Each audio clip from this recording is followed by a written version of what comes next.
ዓለም ክፈልጦ ኣለዎ ኢትዮጵያ ዲፕሎማሲ ናይ ኢትዮጵያ ውድቀት ከጋጥሞ እንድሕር ኮይኑ ንሱ ውድቀት ተዘየጋጢምዎ ንሕና ፈተናና እንዳበዝሐ ይዝኽእል ኣብኡ ክፍተን ክኽእል ኣለዎ ዲፕሎማሲኣ ክፍተን ክኽእል ኣለዎ ዲፕሎማሲኣ ብዝተፈተነ ቁፅሪ ዲፕሎማሲያዊ ውድቀት ብዘጋጠማ ቁፅሪ ንሕና እንዳተረብሓና ኢና ንኽእል ንምንታይ ናይ ኢትዮጵያ ውድቀት ስለ ዝረብሓና ኣይኮነን ኢትዮጵያ ብዝደልደለት ቁፅሪ ስለ ትወቕዓና እዩ እዚ ኢልና ክንከድ ከለና ግን ሸለል ባህላዊ መንግስቲ ስለ ዘለና ከምዚ ዝበሉ ጉዳያት ከጋጥሙ ከለዉ ክንጥቀመለና ኢሉ ዝረባረብ ኢሊት ስለ ዘይብልና መንግስቲ ስለ ዘይብልና ኣውዝዩ ሓያል ናይ ምንቃሕ ስራሕ ክንሰርሕ ክንክእል ኣለና ደደቢት እውን ክሰርሕ እዩ ከምቲ ንሰርሖ ዘለና ካልኦት ሚድያታት እውን ክሰርሕ ኣለዎን እዩ እቲ ጉዳይ ትግራይ ዘግለለ እዩ ጠቕላላ እቲ ናይ ምክክር ኮሚሽን ንኤርትራ ታርጌት ዝገበረ ቀይሕ ባሕሪ ታርጌት ዝገበረ ጥራሕ ኣይኮነን ትግራይ ዘግለለ እዩ ትግራይ ኣብ ዘየላትሉ ስለ ትግራይ እዩ ዝድለት ዘሎ ስለ ትግራይ ዝውጋዕ ዘሎ ኦኬ ክልላት ናይ ምፍራስ ዓዲ ናይ ምፍራስ ባንዴራ ናይ ምቕያር መሰል ዓርሰ ውሳነ ናይ ህዝብታት ምልዋጥ ከም ዘለዎ ዓንቀጽ 39 ከውፅዎ እዮም ዝኸዱ ዘለዉ እዚ ብግልፂ ዝገብርዎ ዘለዉ እዩ ስለዚ ንሕና ኸ እንታይ ኢና ንገብር እዩ ኣነ እንተዝኾነ ሕዚ ዳይሬክሽን ዝህብ ሰብ ኦፍኮርስ ኣብዚኦም ሚድያ ኮይንና እውን ዓርሲ ዝኸኣለ ቃልሲ እንዲና ነካይድ ዘለና ግን ተዓዲ ዝመርሕ ሃይለ እንተኮይኑ እንታይ እዩ ዝገብር ከምዚ ክብል ከለኹ ሃይለ ዓዲ ክመርሕ እዩ ዝደሊ ዝኸድ ዘሎ ገለ ኢልካ ክተሓስብ ኣይኮነን ኣነ እንተኮይነ ኢልካ ምሕሳብ ደስ እዩ ዝብለና ኣነ ምክንያቱ ፐርሶናላይዝ እንተገይርካ እዩ እቲ ጉዳይ ባያዝነሰ ይህሉን ንዑ ኢለ ዝኸይድ ስለዚ ኣብ ቅድሚት ዘሎ ሰብ ክገብሮ ኣለዎ ኢሉ ዝሓስቡ ኣነ ሓደ ተተረኽ ክፍጠር ክኽእል ኣለዎ ሕዚ ንምንታይ ሕገ መንግስቲ ቀይራ እንዲያ ክትመፅእ ኢትዮጵያ ንሕና ሓደ እቲ ምክክር ኮሚሽን እየ ዝብል ዘሎ ክቋቋም ከሎ ይነበርናዮ ኣይንፈልጦን ካልኣይ ሕገ መንግስቲ ዝቕየረሉ መንገዲ እውን ብሕገ መንግስታዊ መንገዲ ኣለዎ ከን ክልላት ክሕተት ኣለዎን ኣይተሓተትናን የለናሉን ዝድላዮም ተገበሩ የለናሉን ዝብል ተረኽ ክትረኽ ኣሎ እንዳተመርሐ ኣንፈት እናተዋሃቡ ሓደ ንሱ እዩ ካልኣይ እዚዩ ዲፕሎማሲያዊ ፅዕንቶ ኣብ ትግራይ ክመፅእ ምእንታን እንድያ ትሰርሖ ዘላ ኢትዮጵያ ዋንዑ እተው ኣይናኣት እንተልኩም ከዓ ዝተባሃለ ተወሰነ ተቐበሉ እንዲ ክበሃል እዩ ባይዘወይ ታይሎም እዮም ከምኡ ዝብሉና ኢልካ ተጃሂርካ ኣይትኽእል ዓቕሚ ከም ዘለካ ኣይትኽእል ዓቕሚ የለን ንኣሜሪካ ዝጠዊዕ ዓቕሚ የብልካ ኦፍኮርስ ኣብ ሓንቲ ላዕላዊት ዓዲ መፅኦም ከምኡ ገይሮም ክቕይሩ ይኽእሉ ዶ መስዋዕትነትና ከብዝሕዎ እምበር ይቕይርዎን ግን መስዋዕትነት ንምንታይ ንኸብሎ እንታይ ደኣ ንግበር ተተረኽ ንፍጠር የለናሉ ናይ ንፈልጦን ዝብል ተረኽ ሓደ ካልኣይ ትግራይ ትደልዩ መማረፂ ክልተ ትግራይ ትደልዩ መማረፂ ሃገርነት እዩ እቲ ሃገርነት ክስራሕ ኣለዎ እንታይ ማለት እዩ ተጨፍጭፍና ኢና ሓንቲ ተጨፍጨፈት ዓዲ ጀኖሳይድ ዝበፅሓ ዓዲ እንታይ ይሕሸክ ተባሂላ ክትምረፅ ንቡር ጥራሕ ኣይኮነን ግዴታ እዩ ካልኣይ ሓንቲ ተጨፍጨፈት ዓዲ መሰል ዓርሰ ውሳነኣ ክትውስን ከላ እቲ መሪሕነት ጋይድ ክገብር ንቡር እዩ እንታይ ይግበር ይእምን ሕዚ ብሚድያ ብመዋቅር ብውዳበታት ይእምን ሳልሳይ ምናልባሽ ታዝናኣሰት እዚኣ ታዝዓበየት እዚኣ ኢልካ ሬንጅ ክተቕምጥ ክትክእል ኣለካ ማለት እቲ ናይ ዲፕሎማሲ ፅዕንቶ ቀሊል እውን ስለ ዘይኮነ ዝናኣሰ እንታይ እዩ ንዓና ሉዝ ኮንፌደሬሽን ኢለ እያ ሉዝ ኮንፌደሬሽን ብጣዕሚ ሉዝ ኮንፌደሬሽን ረኽብና ሲላ ብጣዕሚ ልሚትድ ዝኾነት ተራኽበና ሰራዊትና ዘየፍርስ ካብ ኩሉ ላዕሊ ሰራዊትና እንዳደላደልና ክንከድ ዝፈቅድ ኢኮኖሚና ኣባና ጥራሕ ክንድድላይና ንጎዮ ክንድድላይና ንጎየሉ ንኢኮኖሚ ጉዳይ እውን ዲፕሎማሲና እውን ከምኡ ስለዚ ምንታይ ኢና ምስ ኢትዮጵያ ንራኸብ ዝብል ተደልያ እታ ንእሽተይ ክሪ ንምዕራባውያን ኮንቪንስ ክትገብር ትኽእል ነቲ ዘለና ስተይ ካብ ኢትዮጵያ ዘለና ሃፍቲ እውን መምፅእ ክኾነና ዝኽእል ቀስ እናበለ እናትኽሪ እናቐጠነ ክብጠስ ባዕሉ ክብጠስ ይኽእል ናቹራል እዩ ናብቲ ደረጃ ንሱ ከብፅሓና ዝኽእል ተረኽ ንስራሕ እዩ ስለዚ ካብቲ ሃገርነት እስካዕዝዩ ዘሎ ጉዕዞና ንፁር እንተኮይኑ ህዝቢ እንተቐሲምዎ ሓደ ህዝብና እንተሒዝዎ ኦልሬዲ ህዝቢ ዝሓዞ ማንም ተራ ንፋስ መፅኡ ከፍርሶ ይኽእልን ካልኣይ ሚድያን ዲፕሎማስን ኣብዚ ኢንቨስት እንተገይሩ ዓለም ክፈልጦ ንቡር እዩ ዓለም እንተፈሊጣቶ እንድሕሪት ንምምላስ ኣየግድደናን ማለት ኣይደፋና ስለዚ እዚ እንዳበልና ክንሰርሕ ክንክእል ኣለና ንፅባሕ ኤቪደንስ ስለ ዝኾነ ክስራሕ ኣለዎ እዩ እናበልና ፀኒሕና ኢና እውን ክትብል ትኽእል ኢኻ መማረፂ ሒዝና ንፀንሕ ስኢልና ዕፍን ዝበለ ኣይንደልዮምን ዝብል ነገር ከምዘይኸውን ኦፍኮርስ እንተበልና እውን ፀገም የብሉን ምክንያቱ ካብ ኢትዮጵያ ንላዕሊ ዝጨፍጨፈትና ዓዲ የላን ካብ ኢትዮጵያ ንላዕሊ ወንጀል ዝፈፀመት ዓዲ የላን ኣብ ከምዚ ዝበለ ከዚ ዓለም ከኣምነና ብዝኽእል መንገዲ ክንሰርሖ እንዳኽኣልና ኣብ ንኽእለሉ ግዜ ብዘይ ምስራሕና ፅባሕ ንጎ መፅኡ ዕንቅፋት እንተኮይኑ ናይ ኢትዮጵያውያን ወይ ናይ ኢትዮጵያ መንግስቲ እንተይኮነስ ናህና ናይ ባዕልና ክፍተት እዩ ዝኸውን ማለት እዩ እዚ ርኢና ኢና ክንከድ ዘለና እዚ ዘሎ እዚ ሕዚ እዚ ክንገብር ከለና ዓቕሚ ኣለና ዶ ገና ናብኡ እንተይበፅሕና እቲ ኩናት ተተወልዐ ኸ መማረፅታታ ናይ ባዕላ ሒዛ እቲ ኩናት እንተወላዓትልና ኸ ናብኡ እዮም ዝረባረቡ ዘለዉ ንሕና ኣብ ዓርሰ ምርኮሳ ኣሚንና ካብኡ ግን መላፍንቲ እንዳፍረና ኢና ንኸይድ ዝብል እምነት ኣለና መራሕትና እውን ከምኡ እዮም ዝብሉ ከምኡ ስለ ዝገብሩ ዘለዉ መላፍንቲ የፍሪ ስለ ዘለዉ ፅምዶ ኢሎም ሒዞም መፅኦም ነስመራ እባ እንተኸዱ ደብረፅዮን ኣብ ኣስመራ እንተተረኣየ ኣብ ኣስመራ ተረኣዩ ዘሪኢኹም ሓደ ፕሬዚዳንት ናይ ዓድስ በቃ ሰው ኢሎም እንዳሻሂ ከም ዝረአ ኣብ ኣስመራ ተረኣዩ ሚድያታቶም ረኣይዎ ደብረፅዮን ኣስመራ ከይዲ ይብሉ ኳዕ ኸደ ዓዱ እንድዩ ኣስመራ እኮ ወየ ሕማቅ ግዜ ኮይኑ ሰነፋት ኮይኖም እምበር 1983 ደርጊ ክሰዓር ከሎ ጥምር ኣቢሎም እታ ትግራይ ኣልዋሃ ምላሽ ለማልሞ ምላሽ እውን ተኣኽላ እያ ብኡ ጌራ ንላዕላይ እስካዕ ጫፍ ቀይሕ ባሕር ዘሎ ሓደ ሃገር ክመስርቱ መኽኣሉ ነይሮም ሰነፋት ኮይኖም እምበር ኣቦታትና ካብ ባዕዳውያን መግዛእቲ እናተኸላኸልሉ ዝፀንሑ ባሕሪ እቲ ባሕሪ እውን ኣቦታቶም ዝሰርሕዎ ኢቱ ታሪክ ናይ ኣክሱማውያን ናይ ኣዱሊስ እውን እዚ ሪኦም እንተዝኸዱ ነይሮም ፅቡቅ ነይሩ ስለዚ ኣስመራ ንኣብዪ ኣሕመድ ቀሪብዎ ንደብረፅዮን ርሕቅዎ ይኮ ኣብዪ ኣሕመድ ደይኸደ ይነበረ ኣብዪ ኣሕመድ ኣስመራዊ ኮይኑ ድዩ ወዲ ኣስመራ ስለ ዝኾነ ድዩ ወይ ንኤርትራ ይግብር ስለ ዝነበረ ድዩ ሓድሽ ነገር የለን ደብረፅዮን ኣስመራ እንተኸይዱ እንኳዕነይ ከደ እንደም ጀጊኑ ኢሳያስ ተቐዲሙ መቐለ ዘይመምፅኡ ኣዲስ ኣበባ ክመላለስ ከሎ ንመቐለ መፅኡ እንተዝኾን እቲ ኩሉ ጉዳይ መመፀና ነይሩ ኣይመመፀን ነይሩ ኢሳያስ ኩሉ መትረፎ ነይሩ ተድልየት ናይ ኣብዪ ኣሕመድ ዋላ እንተኾነ ንኢሳያስ ዘይሓዘይ መቐረባን ግን እንተነኣሰት ትማሊ ሓሚቕናሉ ዝነበርና ሓሚቖምሉ ዝነበሩ ለም ዘበን እንተፈቲሑ እሞ ኣብ መቐለ ረጊፁ ኣብ መቐለ መሰረቱ ገይሩ ነስመራ እንተኸደ እቲ እውን ኣስመራ መሰረቱ ገይሩ ንመቐለ እንተመፀ ናይ ኣቦታቶም እዩ ኩሉ ሓድሽ ነገር የለን ንኢሳያስ ትግራይ ኣይትርሕቆን ንደብረፅዮን ኣስመራ ኣይትርሕቆን ኤርትራ ኣይትርሕቆን ስለዚ ሓድሽ ነገር የብሉን እዩ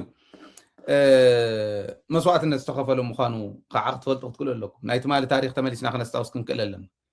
ታተዋፀና መፃኢትና እውን ታፅምዶ ሒዛታ ዘላ መንገዲ ምዃና ኩልና ንፈልጥ ኢና ተሓዛዚና በቃ ለዋሃት ኮይና ሰሙን ዓና ኢሎም ንፅድቂ ኢሎም ንሕና እውን ንዕኦም ኢልና ንፅድቂ ኢልና ኣይኮነን ዘዋፀና ምዃኑ ፈልጥና እዩ ፖለቲክሊ እዩ ዝግምገም ዘሎ ሕዚ ታሪክና ርኢና ኣይኮንናን እቲ ፖለቲካ ሒዝዎ ዝነበረ ዓብዒቡ ዝነበረ ክንገፍ ከሎ ፖለቲካዊ ጠቐር ክንገፍ ከሎ እንዳነፅህ ኸይድ ከሎ ናብ ታሪክ ኢኻ ትመፅእ ኦኬ ናብ ናይ ትማሊ ሓድነት ካ ኢኻ ትመፅእ ናብቲ ምዕሩይ ታሪክ ካ ኢኻ ትመፅእ ስለዚ ናብኡ ክመፁ እዮም ኢቲ ተስፋና እንድሕር ከምኡ ኸይዱ ከይዱ እንተኮይኑ ርኢኹም እንተኾንኩም ናይ ባሓቂ ኣስመራ ስለ ዝኸደ ተባሂሉ ግን ዝመፅእ ፀገም የለን እዩ ተዋና ግን ዘርእየኒ እንታይ እዩ እቲ ፅምዶ እንዳጠንከረ ክኸድ ከሎ ሕማም መርዘን ኮይንዎ ኣሎ ንኣብዪ ኣሕመድ ሕማም መርዘን ኮይንዎም ኣሎ ንፀላእቲ ሞትና ዝደልዩ ኩሎም ከመይ ሓሚሞም ከም ዘለዉ ራእዩ ብግልፂ ደብረፅዮን እውን ተዛሪብዎ እዩ ባይዘወይ ኣብዛ ናይ ሕዚ ዘበት ንብሄራዊ ፅንተት ትብል መፈክር ሒዞም ዝገብርዋ ዘለዉ ኣብ ኩሉ ከባቢ ተበቲኖም ኣለዉ እቶም ማእኸላይ ኮሚቴ ስራሕ ፈጸምቶም ማእከላይ ኮሚቴኦም ኩሎም ተበቲኖም ኣለዉ ሪኦም ሞ ትዘተ ብደንቢ ብጣዕሚ ምዕሩይ ዝኾነ ዘተ ከም ዝነበረ ህዝቢ ምልዓል ማለት ንሱ እዩ ሪኢኹም ሕዚ ትግፋን ካሊእን ዝበሃል ዝነበረ መኸተ ምዃኑ ትታርጌቱ ንምምካት ትግራይ ንምድሓን ምዃኑ ትታርጌቱ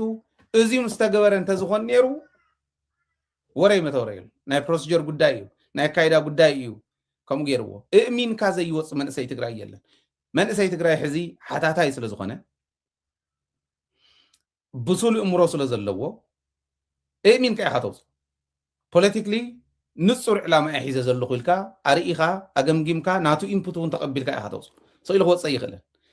ትሕቶ እዚ እዩ እዚኣ እንተመሊሶማ መራሕቲ እንታይ ኢሎም ክገፉ ዳ ብስሩ እውን ኣረ ይኽእልዎን ተመንእሰይ ኣይኽእልዎን ወፅዩስ ንዕኡ ዝኣክል ነቲ ክወፅእ ዝኽእል መንእሰይ ዝኣክል ሎጂስቲክስ ምቕራብ ኣይኽእሉን ንምንታይ ኣሚን እንተወፅዩ ትግራዋይ ኣሚን ወፅዩ ዝመልሶ ሓይሉ እውን የለን ከምታ ዝረኣኹም እያ ሕዚ እቲ ዝብልዎ ዝነበሩ ኣብቲ መድረኻት ብዙሕ ኮይኑ ናይ ኩሎም ቁርፅ ቁርፅ ኣቢልና ክነቕርበልኩም ኢና ኣብ ካልኦት መድረኻት ንሕጂ ግን እስኪ እታ ዶክተር ደብረፅዮን ዝብላ ዝነበረ ንረኣያ ካሊእ ሓደጋ ናይ ያው ትደብዳብ ኣብ ካልኦት ዓድታት ንሪኦ ኣለና ኢና እዚ መንግስቲ እውን በብግዜ ይዛረብ ክድብድብ እየና በለ ሓደጋታት ከጋጥመና ከም ዝቀር ክንፈልጥ ኣለና መከላኸሊ ኣብ ከተማ ይኹን ኣብ ገጠር ብፍላይ ኣብ ከተማታት ሓደጋ ናይ ምስዓር ዕድል ዓብዪ እዘን ኩለን ዓዲ ያው ትሰምዕዎን ኢኹም ብቴሌቭዥንን ብማሕበራዊ ሚድያ ዝኩሉ ድሮናት ተተኪሱ ወይ ሓደ ሰብ ቆሲሉ ወይ ዝኾነ ገዛ ተወቂዑ ኢኻ ትሰምዕ ዝረግፍ ሰብ ኣይትሪእን ንምንታይ ኢሎም መከላኸሊ ስለ ዘለዎም ጥራሕ ኣይኮነን ምስ መከላኸሊ እውን ጥሒሰን ይኣትዋ እየን መዕቆቢ ስለ ዘሎ ገለ ነገር ተሃልያ ሰብና እናጣሽ ሚኣቱ ከምዚ ባንከር በብኻ ቀደም ዕቃው ቃልሱ ነይሩ ኣይሮፕላን ክትመተላ እናጎየ ዋላ ቆልዑ ዝኣትሉ ባዕልና ክንከላኸልስ ንኽእል ኢና እዩ ብዝተወደበ ክስራሕ ዘሎ ሓደጋና እውን ክንነከ ኣለና እዚኦም ዘይሓርጉና ምዃኖም ያው ርኢናዮም ኢና ተፈኸረታትን ውሑድ ኣይኮነን ሓደጋ ከይመፀና እውን ክንዳሉ ኣለና ማለት እዩ ኢልና ንሰለፍ ጥራሕ ኣይኮንና ዘለና ሓደጋና እውን ብኩሉ ገጽ ድልዋት ኮይና መሰው ዘሎ መራርሓ ተደጋጊፍና ክንሰርሕ ካሊእ ካብ ዝወፀት ሕጊ ኣዋጅ ገና እንተይወረደት ብዙሕ እዩ ተዘሪቡላት ዋዚያውን ብደንብ ክንፈልጥ ኣለና መሳርሒ ናይ መኸተ እያ ንመኸተ ተባሂላ ዝወፀት ኣዋጅ እያ ናይ ምስላፍ በቃ ኣብዚኣ እኒኹም ዝገበርሉ የገድደሉ ብትል ሓንቲ ዓንቀጣ ይሰምዮም ኣቢል ጉቦእ ለቃ እያ ዝብል ሰብ ናይ ራዕድን ሽበራን ስራሕ ጉጅለ እንተረሂብካ እውን ከምኣ ሒዝካ ርክቦ እያ ከመይ ይኸውን ባዕሉ እዩ ዘዋፍሮ ዘሎ ስለተን ጎደሎታት ክግበራ ዘይኽእላ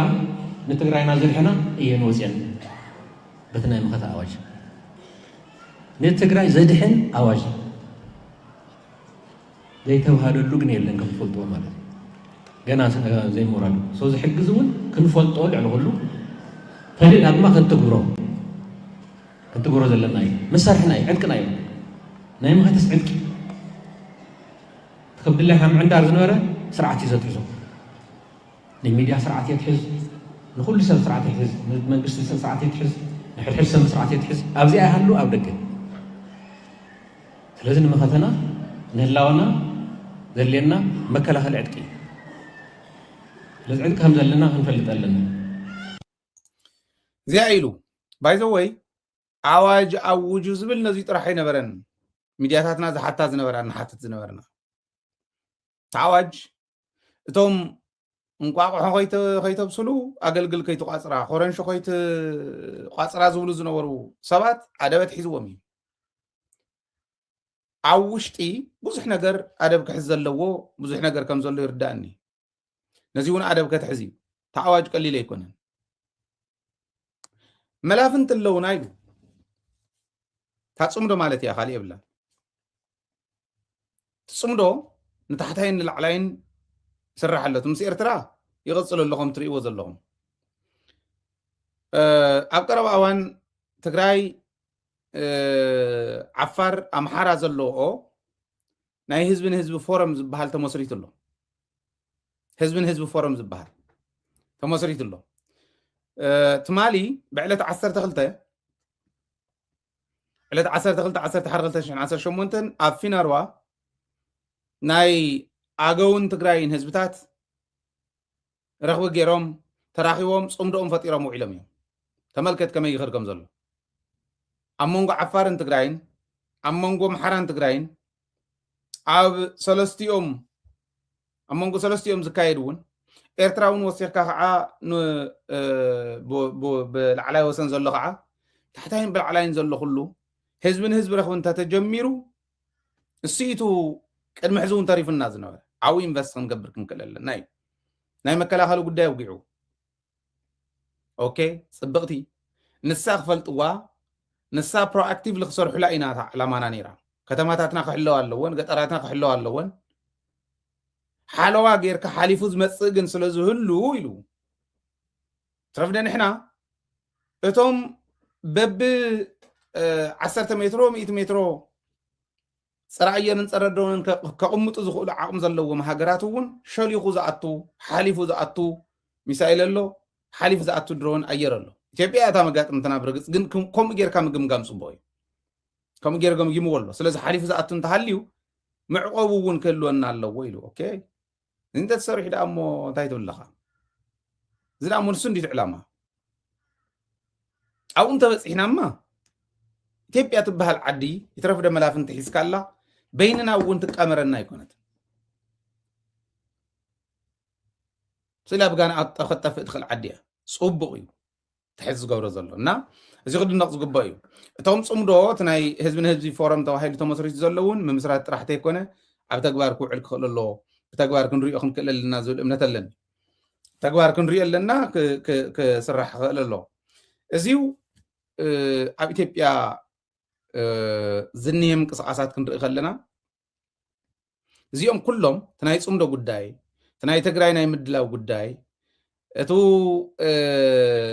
ላዕልን ታሕትን ናይ ኣብዪ ኣሕመድ ሕገ መንግስቲ ቀይርካ ዓደ ፍሪስካ ናይ ምኻድ ጉዳይ እዚኣቶም ኩሎም ክንድምሮም ከለና ንዓለም ኣተሓሳሲብዋ እዩ ትኽክል የተሓሳስቦም እቶም ዓንተ ወይ ዝገለጽክዎም ስቴክ ዘለዎም እምበር ንጽድቂ ኢሎም ኣይኮነን ንጽድቂ ኣይኮነን ንዓና ሓዚኖምልና ኣይኮነን በቃ ናይ ሰብኣውነት ስለ ዘለዎም ኣይኮነን ዓለም ዝኩሉ ዕግርግር ትርእይዎ ዘለኹም ኦባሳንጆ ኣዲስ ኣበባ ሰፈሩ ገይሩ ኣሎ ኣፍሪካ ሕብረት ንኦባሳንጆ እንዳኸፈለስ ንትግራይ ከድሕን ስለ ዝደለየ ዶ ይመስለኩም ንኢትዮጵያ ከድሕን ስለ ዝደለየ ዶ ይመስለኩም ናይ ኣሜሪካ ኣምባሳደር መፂኡ ንትግራይ ተምባሳደር ቁርትላን ካብቲ ናይ ኣሜሪካ መንግስቲ ንእሽትላን ፍልይ ቢልና ክንሪኦ ኣለና ባህል እያ ኣይደኖ ብዙሓት ብዝተፈላለየ መንገዲ ክትርጉምዎ ይኽእሉ እዮም ግን ረኽቡ ምስቲ ሕዚ ዝኒሄ መንግስቲ ረኽቡ ብዙሕ ስለ ዘይኮነ ናይ ግሉ ዝገብሮም ኣለዉ እዮም ናይ ግሉ ነቲ መንግስቲ እውን ኮንቪንስ ገይሩ እስካዕቲ ማዕቐብ ዝኸደ ጉዕዞ ንርኢናዮ ኢና እሱ ኣብ ቀረባ ክቕልበስ ይኽእል እዩ ዝብል እምነት ኣለኒ እቲ መንግስቲ እውን ክርድኦ እዩ ነቲ ኩነታት ዝብል ተስፋ ኣለኒ እንተትወዲ ግን ናይ ግሉ እዩ ዝገብር ናይ ኣብዪ ኣሕመድ መሳርሒ ኮይኑ እዩ መፅኡ ናይ ኣብዪ ኣሕመድ መሳርሒ ኮይኑ ናፍቲ ናትን ዝኸይድ ከምኣ ምዃኑ ሓንቲ መረጋገፂት ክወኩም ንኣብነት ምስ ናይ ኦሮምያ ፖለቲከኛታት ዘተ ገይሩ ሰብኣይ ባዕሉ ማሲንጋ ዘተ ገይሩ ናይ ሕገ መንግስቲ ጉዳይን ናይቱ ሕዚ ምክክር ኮሚሽን ዝበሃል ዘሎ ናይዚ ሒዝዎ ዝወፅእ ሪፖርትን ናይ ትግራይ ጉዳይን ተዛትዮም ምስ ናይ ኦሮምያ ፖለቲከኛታት ክዛተየሉ ዝኽእለሉ ምክንያት የለን ኣብዪ ኣሕመድ ዝኣዘዞ ዝገብር ተዘይኸውን እንታይ ኢሎም እቲ ሪፖርት እንታይ ከም ዝወፅእ ይፈልጥዎ እዮም ኦረዲ ተሰርሐ ስለ ዝኾነ ትስራሕ ዘሎ ትትወና እዩ ሕዚ እቲ ድራማ እዩ ዝስራሕ ዘሎ እምበር እቲ ቁም ነገሩ ተሰሪሑ ተወዲ እዩ ሕገ መንግስቲ ኣፍሪሶም እዮም ኦረዲ ሕገ መንግስቲ እንተፈሪሱ ኢትዮጵያውያን ኢሎም እዮም ተባሂሉ ክወፅእ ከም ዝኽእል ስለ ዝፈልጥ ትሽርሖም ስለ ዝፈልጥ ስፖንሰር ገይርዎ እዩ ሰብኣይ እቲ ኤምባሲ ስፖንሰር ገይሩ እዩ ፈረንሳይ ኤምባሲ ስፖንሰር ገይሩ እዩ ናይ ኣፍሪካ ሕብረት ስፖንሰር ገይሩ እዩ ካልኦት እውን ማሕበረ ቅዱሳን በልዎ ካሊእ በልዎ ብዙሓት እዮም እቶም ስፖንሰር ዝገበሩ يفلط يقبلكم لليه هذه حق منقص غير مخان دافلته حق منقص غير كل إثيوبيان تايولو زول حساب زي حسب سب تاتل أخونا أبي أحمد راح يزقبر ذلو ناي تقرأي قداي ناي أورومو بوليتيكينيا تاتكاب كزاربلو ناي تقرأي بوليتيكينيا تادينيون زاري ووم كيديو نسادة يبصحن كنرينا صباح روع كملاسيتو علامة فلان تتحزن سيو مختنا خيرنا واحد راح أنا فرح زاناي مخته من قدن زاناي دبلوماس من قدن كلتين باراليلي غيدا قلصم تحلي كايو علن فرحكا قلصم تحلي كايو تحزي نريو زلنا ممللاس ونزل تا مخته كون قبرا سلا زلنا ايو ماسين غاز ملالس زلنبر